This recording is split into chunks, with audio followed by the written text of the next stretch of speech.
I Hey, mean, man. I feel like we have to start with the hair before I get into anything else. Talk to me about the decision to go blonde. I'm feeling it.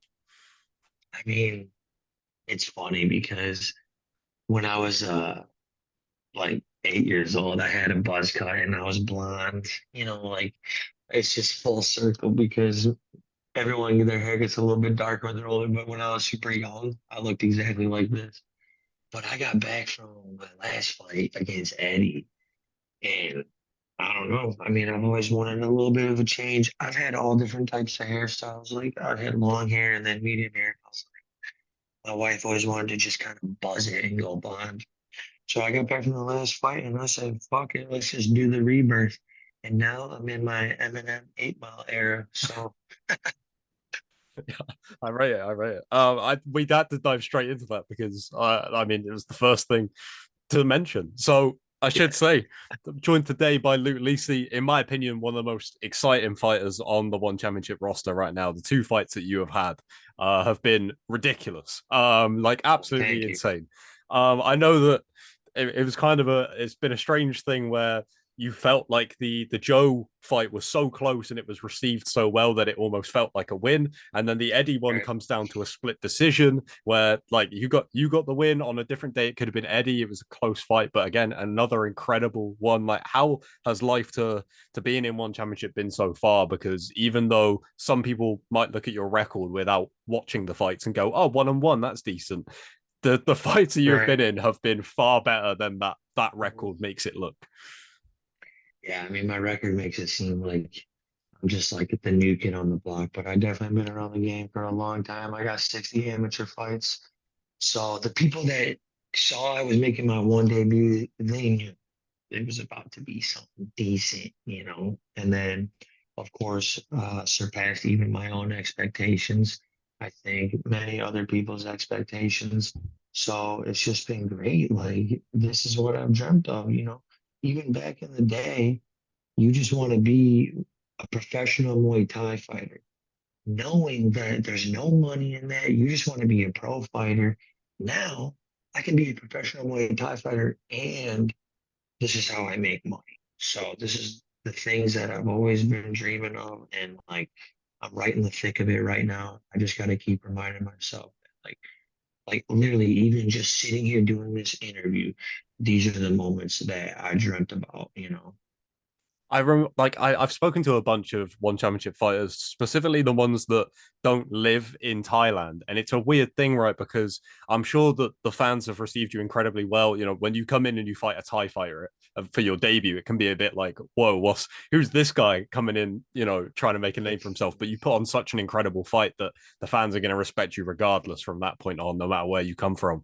So you have that experience of flying, halfway across the world to go and fight in front of these fans who probably wouldn't have known your name beforehand, and they certainly do now. And then you get the kind of, I suppose it's a little bit best of both worlds. Of then you get to come back home in Iowa where things are a little bit more quiet. You can go back to Yes. your daily routine. It isn't like you kind of get the both of you get to go be this pro fighter and then come back and everything's nice and calm and it's like, all right, we're back to Right. it and now it's showtime, right? Right, exactly. And that's like that's what it's all about is the balance. Like I'm not the guy that wants to be out there. Um, like I say that with a grain of salt because if I'm making millions of dollars, I do want to be Conor McGregor. Who wouldn't? I mean, but then I remind myself coming back, keeping the balance, the yin and the yang. It's all about balance. Coming back, staying grounded makes me more excited for those moments. And then it's like when I'm out there, I get to the point where it's like all I want to do is come home and see my wife and kids. So you got to appreciate the balance of my town and then going to Bangkok.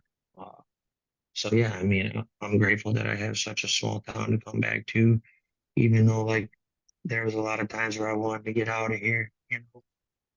Yeah, I mean, obviously you are back July 5th at One Fight Night 23. Obviously the first two opponents you fought had a whole load of fights in one championship beforehand, compared to this next opponent, Bampara Kouyate, who has obviously fought in one before. I'm sure you will have gone and watched that fight to kind of get a handle of his game. But there might be people out there that maybe missed that fight or whatever. And so I think, coming in as the more well known fighter, at least for one fans, in this dynamic. Like, what have you kind of learned about Kouyate from checking out his debut in one? Because, like I said, you don't really need to do a whole lot of research when you're coming up against Smoking Joe and Eddie because they are such Right. established names at this stage. Right.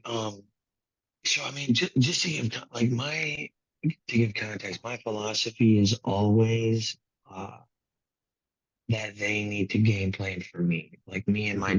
dad always try to train a complete regimen of martial arts techniques. So it's always been that way. I feel like I'm comfortable in any part of the game. Now, going into like watching film or thinking about the fight against Vampara. Yeah, he's a Muay Thai fighter. He's got pretty quick reactions.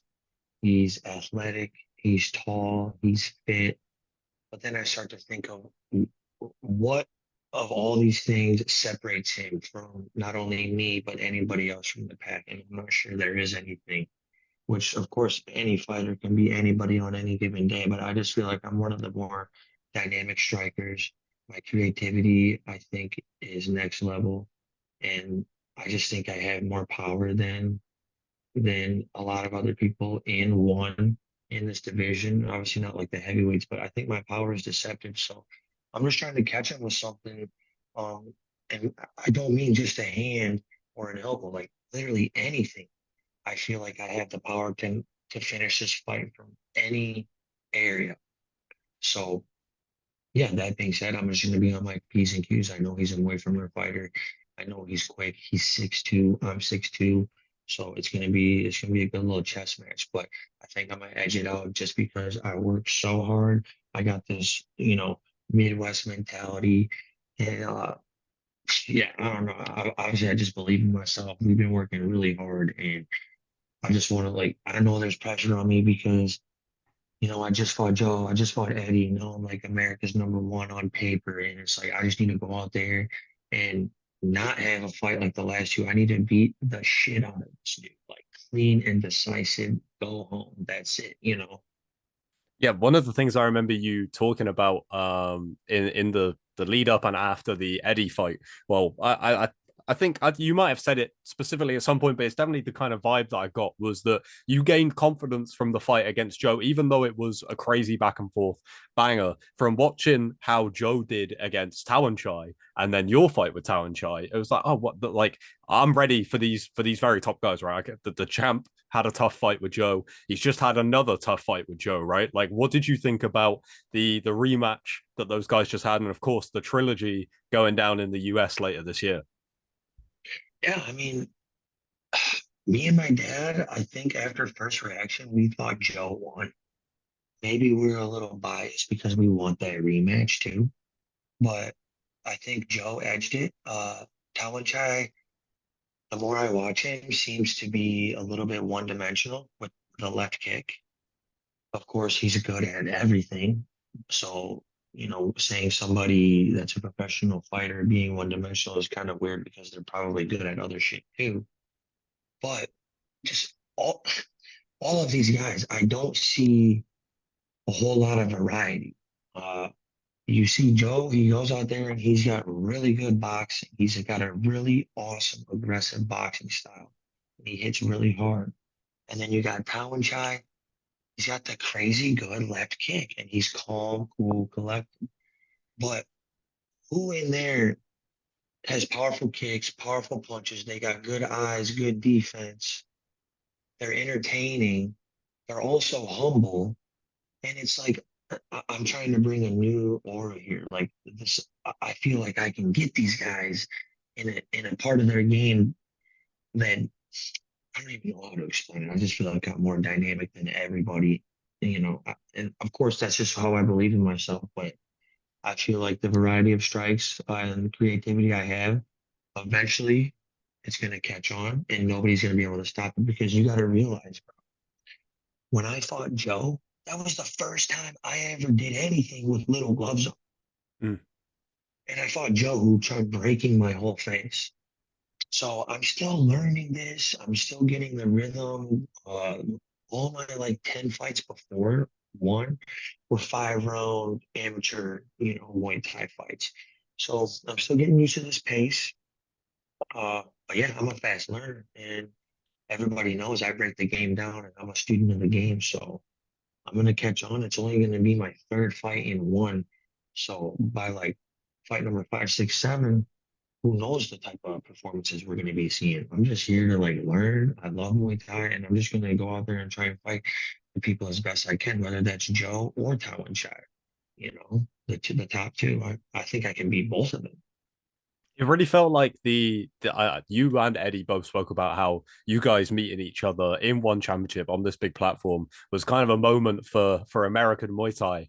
And of course, the only thing that I think is gonna take that up to another level is having those kind of fights in the US. Of course, you got the US shows coming up. I don't know whether Denver, obviously, if you're able to get in there and get a quick win on July 5th, then Denver is definitely a possibility. Atlanta, I feel like it would be crazy if you aren't on that card against literally anybody. I feel like that has to happen at the bare minimum. But just how big do you think that step is suddenly putting on these fights in America? You've got at Denver, we already spoke about Tao Chai and Joe, but coming up in September, you've got Haggerty versus Superlet, right? One of the biggest fights of the year in striking, and it's happening in America. Like it suddenly feels like people are going to start to have their heads turned, whether they like it or not.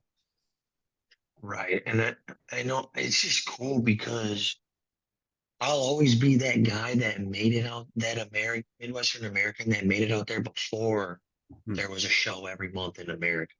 So I feel like I might have a little bit of that pioneer American, I don't know, maybe I'm wrong. Maybe people could give a shit about me fighting in America, but yeah, it would be awesome to fight in America, not having to fly all over and having my own fans watch me.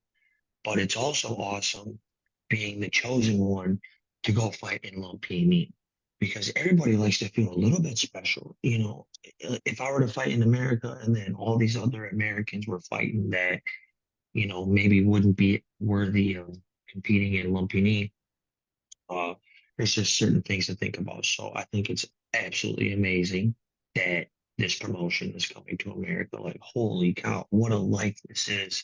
And like the potential is insane for what could happen. But also, it's cool to go out to Thailand and fight as a Midwestern American Muay Thai. It's freaking awesome. I feel like I'm doing shit that I'm not supposed to be doing.